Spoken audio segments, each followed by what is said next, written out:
Bonjour et bienvenue sur Culture Passion, l'émission du pôle culturel de la radio web de l'UTL 65. Culture Passion ou embarquement immédiat vers la galaxie Culture 65.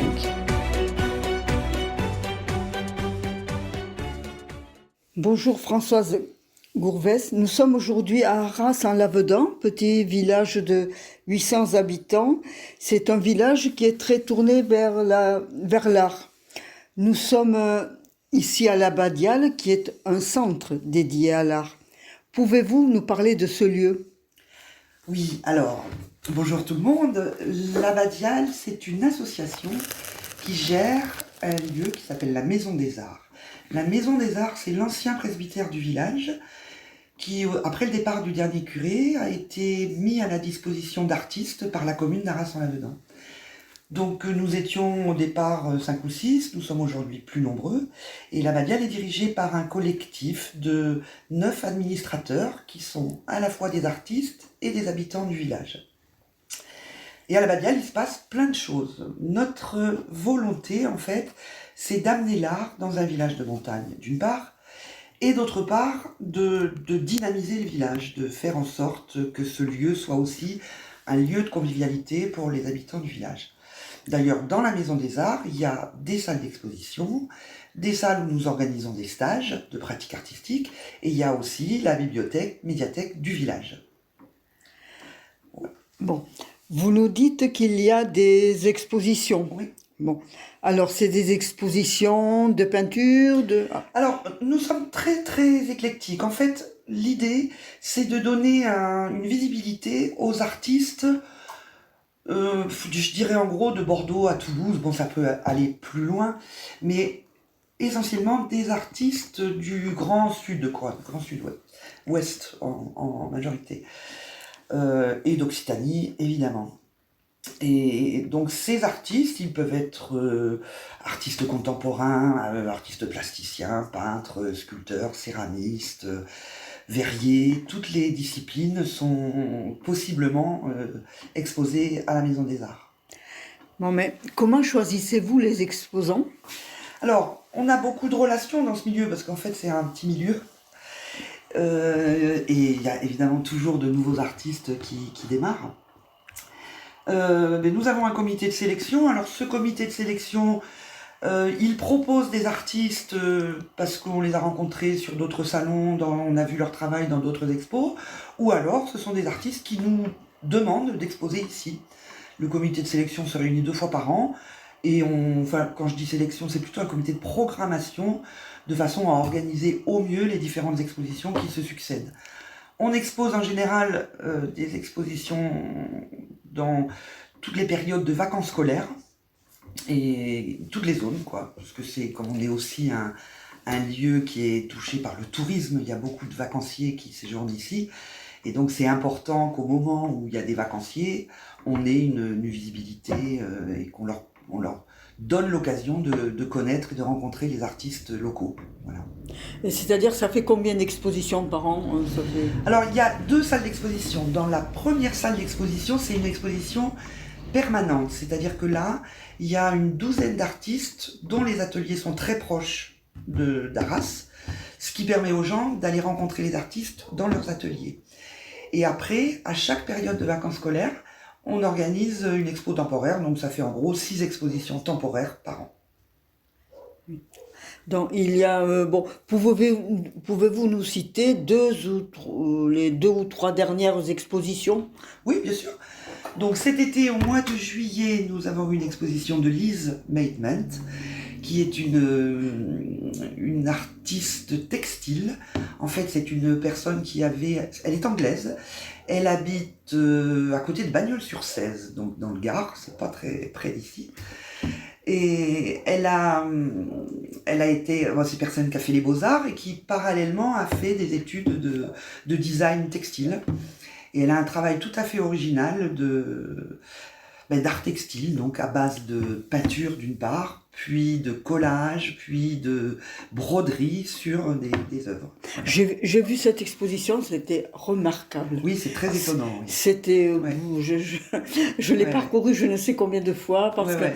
en plus on aurait dit que parfois la broderie c'était la peinture la broderie. Enfin, C'est ça. je ne sais pas comment elle arrivait à produire ces effets, mais c'était. C'est ce qui est très intéressant dans son travail, et c'est un peu ce qu'on cherche ici, hein, c'est de montrer des choses qu'on ne voit pas forcément régulièrement et partout. Et Lise Maitland va venir, elle arrive le week-end prochain, pour animer un atelier. Donc il y a des personnes qui pourront apprendre avec elle à pratiquer cette façon de traiter la broderie et la peinture. Mais là, nous allons, donc il y a des expositions. Parlez-nous quand même de la prochaine exposition. Alors, je vous d'abord, avant, donc ça c'était en juillet. En août, nous avons eu Jean-François Delorme, qui travaille le bois, le verre et la terre. Et son exposition finit le 31 août. Et voilà, c'est la très très belle exposition aussi, avec un savoir-faire extraordinaire. Et la prochaine expo, et ça fait partie aussi des choses qui nous tiennent à cœur, c'est d'ouvrir ce lieu à des personnes qui n'ont pas encore forcément une grande notoriété. Ça va nous permettre de les découvrir. Et là, on ouvre nos portes et notre salle d'exposition temporaire à un jeune artiste qui s'appelle Kevin Lebrun, qui vient de finir les Beaux-Arts à Tarbes cette année. Donc voilà, c'est un artiste plasticien. Son exposition, ça sera à la fois des installations et de la photographie. Et c'est une exposition qu'il a conçue pendant l'une des périodes de confinement qu'il a passé à Arras. Et voilà. Donc c'est un peu l'occasion de montrer ce travail d'un étudiant des Beaux-Arts. C'est en fait son travail de fin d'année aux Beaux-Arts. Oui, donc c'est un étudiant local, enfin un artiste local. Un Tarbais. Bon, vous venez d'évoquer les stages. Oui. Parlez-moi des stages. Alors les stages, c'est pareil. On fait... beaucoup d'artistes qui exposent ici donnent aussi chez eux des cours ou des stages. Et nous avons remarqué au fil du temps que le public est très friand en fait d'apprendre à faire. Regarder c'est bien, profiter des expositions c'est bien, mais les gens ont envie d'apprendre. Et donc les stages, ça marche très très bien, hein, ça répond vraiment à une demande. Et c'est sur des thèmes très variés, donc ça peut être du modelage, le travail du bois, le travail du verre, le travail de la porcelaine, du tissu, toutes les palettes des activités artistiques peuvent être représentées dans nos stages. Alors il y a des stages débutants, pour des gens qui n'ont jamais pratiqué une activité, et puis après il y a des stages niveau 2 ou niveau 3, suivant l'évolution des aptitudes et des compétences des stagiaires. Non, si je comprends bien, ce sont des stages qui sont destinés aux non-professionnels. C'est-à-dire, par exemple, moi, je peux m'inscrire à un stage de céramique, alors que je n'ai jamais fait de céramique. Tout le monde peut s'inscrire au stage, oui, c'est ouvert à tous. Alors, il y a des stages qui sont particulièrement destinés aux enfants, et sinon, c'est les adultes. Voilà. Et ces stages sont animés par des professionnels. Alors, les stages sont toujours animés par des artistes professionnels, oui. Pouvez-vous nous parler un peu de la fréquentation de ce lieu? Il est fréquenté par qui? Par les touristes? Par les gens du cru, comment on dit? Alors, voilà, c'est ce que je vous disais tout au début. Hein, notre volonté, c'est à la fois de dynamiser le village, de faire connaître des artistes, et aussi de répondre à la fréquentation touristique de notre village. Donc, dans les périodes c'est pour ça qu'on fait des expositions temporaires, surtout dans les périodes de vacances scolaires. Donc, les expositions sont vues par les gens d'ici, bien sûr, les gens de Pau, de Tarbes, de Toulouse. Il y a des gens qui viennent d'assez loin pour voir les expositions. Et les stages, ils s'adressent plus à des gens de proximité. Mais on communique au niveau national sur nos stages, donc on a des gens qui sont susceptibles de venir de loin pour faire des stages. Ah oui, bon, vous parlez de communication, là, et quels sont vos moyens de communication? Alors, essentiellement les mailings. Et puis après, les gens sur les stages, on nous trouve dans plusieurs sites, hein, comme pour les expos, comme Artistes d'Occitanie, comme Artstage, et c'est au niveau national. Il y a un site aussi qui s'appelle Spectable, qui recherche un peu et qui diffuse toutes les informations sur toutes les animations artistiques au niveau national, et on est représenté, on communique sur tous ces stages, sur tous ces sites, pardon. Et après, il y a la presse locale, il y a les affiches, voilà. Et notre site internet www.abadial.fr, où il y a toutes les informations qui concernent nos activités. Merci de nous préciser tout cela, mais ce lieu, comment fait-il pour vivre? Par qui êtes-vous aidé, sponsorisé, je ne sais pas. Alors, on est aidé, et c'est un sacré boulot d'aller chercher des financements, mais bon, on est soutenu par la commune d'Arras, qui met à notre disposition les locaux, qui se charge des factures d'électricité, de gaz, etc.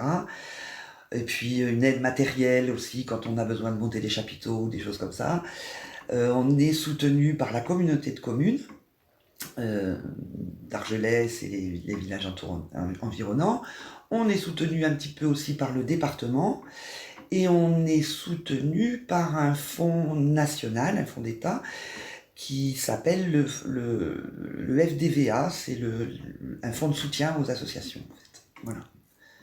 Et puis, ça nous permet de boucler un peu notre budget, sachant qu'on a une salariée qui assure l'accueil pendant les expositions temporaires, l'accueil du public, et qu'on a aussi des aides de Pôle emploi sur les salaires de cette personne. Voilà. Puis après, il y a bien sûr un financement. Il y a un pourcentage du montant des stages qui revient à l'association, il y a un pourcentage des ventes d'œuvres qui revient à l'association, donc on arrive à boucler comme ça notre budget. Oui, parce que dans la salle où nous sommes, je vois un magnifique four. Ouais. Donc ça, c'est avec vos fonds. Non, alors ce four n'appartient pas à l'association, il appartient à la commune, il a été financé par la commune. Comme je vous disais, l'aide de la commune, elle est souvent sur de l'aide en financement de matériel, en fait.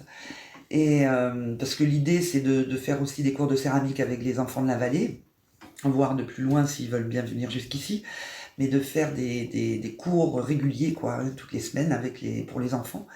Et la commune a bien voulu investir dans un four qui donc appartient à la commune et est mis à notre disposition dans la Maison des Arts, qui est un lieu communal. Je sais qu'à Arras, il y a une école. Je suppose qu'il y a des relations entre l'école et l'Abbadiale. Bien sûr, fréquemment. Souvent, il arrive que quand il y a des stages organisés, le maître de stage, on lui demande de prévoir une journée spéciale pour les enfants du village. Et cette journée, évidemment, est financée par l'association. Ça, en tant qu'ancienne enseignante, ça me paraît particulièrement intéressant. Donc, je suppose qu'il y a des enfants d'Arras qui participent aussi aux stages. Alors, quand ce sont des stages, ce sont plutôt des journées d'animation qui leur sont destinées, tout à fait. Après, c'est un créneau qu'on aimerait et qu'il faudrait qu'on développe. Bon, voilà, il faut du temps, il faut des énergies, là, on envisage l'embauche d'une autre personne qui se chargera un peu plus de ça, de la mise en place des nouveaux projets et de l'administratif, puisque tous les administrateurs de l'association sont des bénévoles. Et puis, ça fait un moment qu'on est là et on aimerait aussi qu'il y ait des forces un peu plus jeunes qui nous rejoignent et qui prennent en charge tout ça. Puisque vous parlez de projets, quels sont les projets ? Les projets, c'est ça. Essentiellement, continuer ce qu'on fait.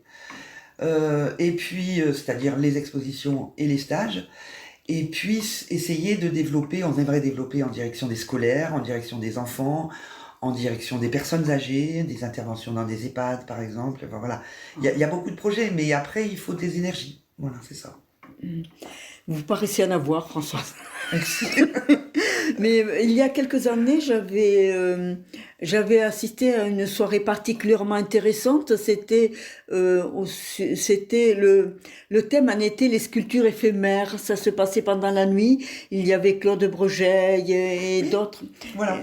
Et est-ce que ces soirées ou ces animations existent toujours ? Alors, vous vous doutez bien que là, depuis 2 ans, tout ce qui est animation, on n'a pas pu. Donc, bien sûr, ça reviendra dès que ça sera possible. Pour l'instant, vérifier des passes sanitaires et tout ça, ça sera très compliqué pour nous, parce que les espaces sont ouverts, il y a des espaces intérieurs et des espaces extérieurs, donc c'est trop compliqué. Donc, pour l'instant, la réglementation qui s'applique à notre structure nous permet de fonctionner simplement avec le masque et les gestes barrières. Et tout ce que nous avions prévu, et il y a beaucoup de choses qui ont été prévues ces 2 dernières années, mais qui ont été annulées, notamment les rencontres Armo et Nature qu'on fait tous les étés en partenariat avec Le Cairn, qui est un bistrot-librairie au village, qui a aussi un dynamisme énorme, et on fait tous les étés au mois d'août, on fait 3 jours là, d'animation. Là, c'est pareil, il y a des animations pour les gens du village, les vacanciers. Là, cette année, on avait prévu une animation autour de la teinture végétale. L'an dernier, c'était le tournage bois. Enfin bon, tout ça, pour l'instant, tout ce qui est en soirée, on ne fait pas. Voilà. Pour l'instant, mais ça va revenir, bien sûr. Ça va revenir. Ça va revenir. Ah, donc ceci aussi est important. Donc vous travaillez avec le Cairn Oui. et en liaison, vraiment en liaison avec le Cairn. Oui, quoi. voilà. Vous faites des animations communes. Voilà, on fait des animations communes une fois par an. C'est vraiment un truc qu'on a mis en place dès le départ, dès que le Cairn s'est installé au village, où il y a à la fois des animations sur les mots, puisque le Cairn c'est sa spécialité, hein, Oui, c'est la littérature, c'est mots les mots MOT. MOTS, voilà. Et en complément, nous on travaille le côté artistique de ce week-end, quoi. Et j'ai vu qu'il y avait des statues en fer tout autour Oui. dans le... Alors pouvez-vous nous Alors, parler? c'est des sculptures qui ont été réalisées en 2012 pendant un symposium de soudeurs, en fait. Donc, il y avait 6 soudeurs qui ont été là pendant une semaine, 5 ou 6 jours, et qui ont réalisé chacun une sculpture. En fait, c'est Pedro Fremi, qui est un sculpteur métal qui habite à Isaac Host. Oui, c'est Isaac Host. Non, c'est Agos, il est à Agos, pardon, à Agos Vidalos. Et donc c'est lui qui s'était chargé de regrouper, de récupérer de la ferraille. Il y avait un monumental de ferraille qu'on avait installé dans la cour de l'école. Et ça, voilà, c'était une période de vacances scolaires pendant l'été. Et donc les soudeurs sont venus et ils ont travaillé en public. Et donc ils ont réalisé chacun une sculpture. Et le thème était bestiaire imaginaire des Pyrénées. C'est pour ça que vous avez tous ces animaux extraordinaires qui sont aujourd'hui autour de la Maison des Arts, dans les jardins de la Maison des Arts. Donc, en plus des expositions, des stages, il y a des symposiums. Il y a des symposiums, alors qui sont, si vous voulez, c'est très lié, hein, l'Abbadiale et la municipalité, au niveau d'organisation d'événements de cette ampleur, sont très liés. En général, ces séminaires, ces symposiums de sculpture, parce qu'il y a eu un symposium de sculpture métal, mais il y a eu 3 ou 4 symposiums de sculpture pierre. Là, c'était organisé par Jean-Jacques Abdallah, qui est un sculpteur qu'on connaît tous dans le département, qui est aussi installé dans le village d'Arras et qui était tout au départ et à l'initiative de la mise en place de l'Abbadiale. Et donc c'est Jean-Jacques qui a organisé les symposiums de sculpture pierre. Voilà. Mais c'est pareil, après, dès qu'on organise ce genre d'événement, il y a tout un travail de recherche de financement, et voilà, donc ça prend beaucoup de temps, et il faut trouver, quoi. Bon, je ne sais pas si vous avez d'autres choses à nous dire ou si j'ai oublié de Non, poser. je pense qu'on a fait un petit peu le tour. Ce que je voudrais dire, c'est de dire aux gens de venir. Ça sera mieux. C'est le but. Voilà. Hein. Notre but, c'est de faire pour voir ce qui se passe. Et puis, ce qu'ils peuvent, s'il y a des gens qui écoutent cet entretien, qui sont intéressés, ils peuvent aller sur notre site, que j'ai déjà mentionné tout à l'heure, mais je vais le redire. C'est www.abbadiale avec 2 B, orange.fr. Et là, ils pourront demander à figurer sur notre liste d'envoi de mails, et comme ça, ils seront régulièrement informés de tout ce qui se passe, que ce soit les expositions, les stages, les animations particulières, les rencontres avec les artistes, etc. etc. Oui. De toute façon, nous allons relayer, désormais, nous relayerons. C'est gentil. D'accord. Tout ce qui se passe. Bon, voilà. Moi, j'ai des mails que je transmettrai à la dame qui coordonne les animations. Mais écoutez, moi, j'ai passé une après-midi extraordinaire ici. Bon, moi, j'ai vu beaucoup de vie, hein, beaucoup beaucoup de gens très divers. J'ai rencontré beaucoup de gens très divers. J'ai rencontré une dame qui fait de la sculpture. J'ai rencontré une dame qui fait des objets en verre. Enfin, je vous ai rencontré, vous, qui, bon, vous ne l'avez pas dit, mais vous êtes aussi une créatrice. Hein, je suis verrière en vitrail, je fais des vitraux. Verrière en vitraux, oui. Je travaille le verre, d'une façon plus... Vous travaillez le verre.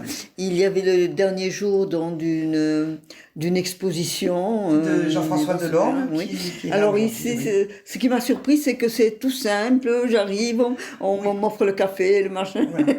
Oui, ce n'est pas du tout gardé, ce n'est pas les vernissages avec robe de soirée. Exactement. On est vraiment dans la simplicité, dans la convivialité, et je crois qu'on peut. Et c'est ça. Ce qu'on a envie de faire, c'est que l'art et les pratiques artistiques, ça soit un facteur de lien social, que les gens se rencontrent en toute simplicité autour de ça. Alors ça me vraiment paraît important que vous disiez cela, que l'art peut être un lien social. Ah ben ça je crois qu'on le prouve chaque jour d'ouverture du lieu, hein. C'est que les gens se rencontrent, et c'est aussi en rencontrant des artistes, en voyant des choses qui ont été faites, que les gens ont envie d'apprendre, envie de participer à des stages, et voilà, c'est un tout. Voilà. Et les stages, c'est vraiment une ambiance très très sympa aussi. Oui. Voilà. Bon, je vous remercie beaucoup et je souhaite bonne chance à la Badial et nous nous reverrons. Ok, mais moi je vous remercie aussi très sincèrement d'être venu nous rencontrer.